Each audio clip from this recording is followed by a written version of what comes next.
Hi there, Rabbi. All the news today is about the peace plan progressing in Gaza and how well it's working. And thank you, Mr. President, for getting it started. But now we're coming to this sticky situation of the international peacekeeping force that is going to be required to maintain civility and ceasefires in that region. And nobody seems anxious, for lack of a better word, to step into this. Why do you think that is? On November 17th, the United Nations approved an international stabilizing force, ISF, if you will, to intercede, to stand between Israel and Hamas. I would like to challenge everyone out there who's protesting Israel, who's marching, and whatever you're doing, and change your focus to establish the international stabilization force, because that's what's going to make a difference. That was approved. It's in Trump's peace plan. Now, Trump said, appointed himself head of a board of peace.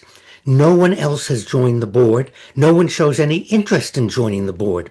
So we have to get beyond the cosmetics. We have to get beyond sound bites and how it looks. Because if people don't act soon, the window is going to close.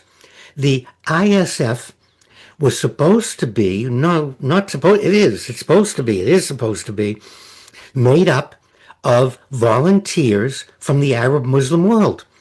Well, so far, any country that volunteered troops has backed out. No one wants to be on the ISF. And so protesters, we need the ISF. That's the only hope of true peace and a board of peace. Well, part of the problem seems to be that the other Arab nations who've been calling for peace in Gaza, calling for Israel to stop the bombing, and also all the other countries in the world that are saying it's all Israel's fault, stop the bombing, Israel do this. But now that they're being asked to put skin in the game, the Arab nations are suddenly reluctant. Well, let me add a challenge then. The challenge is not just people protesting. I challenge Indonesia, that originally was going to send 200,000 people, and now they're sending 10, if any. I challenge all the Arab nations now to create this international stabilizing force and not put the blame on anyone. The ball is now in your court, countries and nations. You could supply the people. You could be like the referee in a boxing match. Israel go to one corner, Hamas go to the other corner, and we're going to stand in the middle and police it to make sure each of you stays in your corner.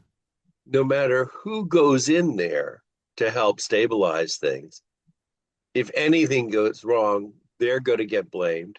If anything happens to them, one of the other sides, Israel or Hamas, is going to get blamed. So it seems like it's doomed to fail from the start. And you're saying the idea is still good? It's an idea. And right now, the question is, can it actually be implemented? Let's get rid of if. If there's an ISF, they will be shot at by Hamas, they will be shot at by Israel, and both sides will deny that they're doing the shooting. There'll be snipers, there'll be killing. So Egypt has supplying someone for the ISF, and one of their peacekeepers gets shot by either maybe a stray round, maybe an intentional assassination. It's going to happen because it has happened. Now, that's why the Arab countries say we don't want to be in this, because the potential for destruction is too great. This is another one of those. It's really a good idea and it would solve the problem. It has to be implemented. That's why I want to turn to the protesters. Stop protesting what's not going to work. Let's get behind an ISF. Let's get behind President Trump's Board of Peace. That's going to make the difference. But Israel and Hamas already have shown us, They're not going to peak. They're not going to police each other. They're not going to cooperate with each other. That's a given. It's time for some real politics, Joe.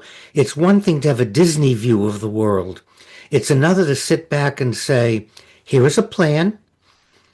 It's the beginning of December. Situation is deteriorating. There really is no ceasefire. There's still constant sniping and shooting going on. There's the Israel's green zone, and the United States is guaranteed to protect that. So we're dividing the Gaza up into two sections. We're totally ignoring the ISF. We're totally ignoring the Board of Peace.